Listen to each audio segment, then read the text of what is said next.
بسم اللہ الرحمن الرحیم۔ نصیر الدین ہمایوں تعارف۔ نصیر الدین ہمایوں ہندوستان میں مغلیہ سلطنت کا دوسرا بادشاہ 1508 عیسوی میں پیدا ہوا۔ بابر کا سب سے بڑا بیٹا تھا۔ کامران، ہندال اور عسکری ہمایوں کے سوتیلے بھائی تھے۔ ہمایوں کی بہن کا نام گلبدان بیگم تھا۔ ہمایوں جب 20 سال کا ہوا تو اسے بدخشان کا گورنر بنایا گیا۔ اس نے اپنے والد بابر سے انتظامی اور جنگی تجربات حاصل کیے۔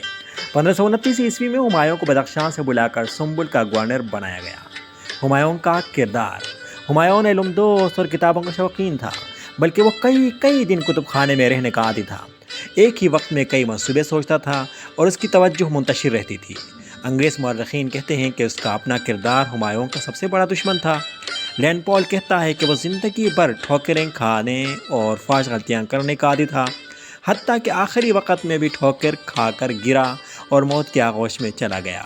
He tumbled through life and tumbled out of it۔ Humayun کے عہد کی فوجی کارروائیاں۔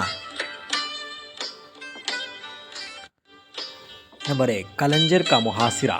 ہمایوں 1531 عیسوی کو روانہ ہوا اور اس نے قلعہ کا محاصرہ کر لیا۔ وجہ یہ تھی کہ کلنجر کا راجہ افغانوں کا دوست تھا۔ نیز کلنجر فتح ہونے سے مغلیہ سلطنت کی جنوبی سرحدیں محفوظ ہو جاتی تھیں۔ محاصرے کے چند دن بعد کلنجر کے راجہ نے ہمایوں سے صلح کر لی۔ نمبر 2، چنار کا محاصرہ۔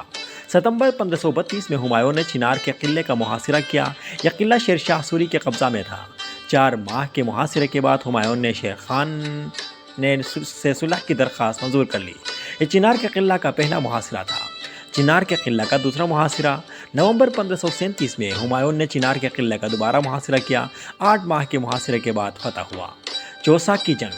1539 کی چوسا کی لڑائی میں بہار کے حکمران شیر شاہ سوری نے ہمایوں کو شکست دی۔ ہمایوں نے اس جنگ میں مشکل سے جان بچائی۔ جب وہ دریائے گنگا عبور کر رہا تھا تو ڈوب چلا تھا، لیکن نظام سقہ نے مشکیزہ کی مدد سے جان بچائی۔ اس جنگ کے بعد شیر خان نے شیر شاہ کا لقب اختیار کیا۔ سکہ ڈالنے کے احکام بھی شیر شاہ نے اس جنگ کے بعد کیے۔ جنگ قنوج۔ 1540 عیسوی میں ہمایوں اپنی فوج لے کر قنوج کی طرف روانہ ہوا۔ قنوج میں جب شیر شاہ کی فوج کا سامنا کیا تو ہمایوں کی فوج شیر شاہ سوری کی فوج کے سامنے ریت کی دیوار ثابت ہوئی۔ 17 مئی 1540 کو قنوج کی شکست کے بعد ہمایوں سے برصغیر کی حکومت چھن گئی اور ہمایوں آگرہ اور دلی کے راستے سندھ چلا گیا۔ وہاں سے 1555 عیسوی تک ایران میں شاہ تماسپ کے ہاں جلا وطنی کی زندگی گزارنے لگا۔ ہمایوں کی دلی میں دوبارہ تاج پوشی۔ 1555 عیسوی میں ہمایوں نے سکندر سوری کو شکست دے کر باب کی سلطنت پر دوبارہ قبضہ کیا۔ 23 جولائی 1555 عیسوی کو دلی میں ہمایوں کی دوبارہ تاج پوشی ہوئی۔ ہمایوں کی وفات۔ 24 جنوری 1556 عیسوی کی ایک شام ہمایوں اپنے کتب خانے کے چھت سے زینے کے ذریعے اتر رہا تھا کہ اذان کی ندا سنی۔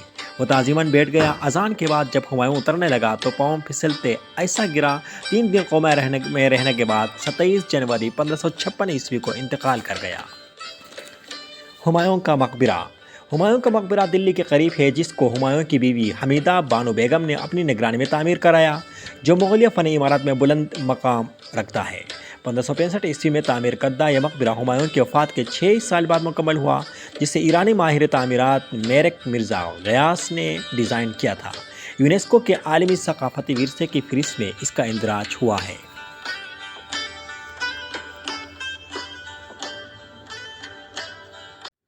بسم اللہ الرحمن الرحیم۔ نصیر الدین ہمایوں تعارف۔ نصیر الدین ہمایوں ہندوستان میں مغلیہ سلطنت کا دوسرا بادشاہ 1508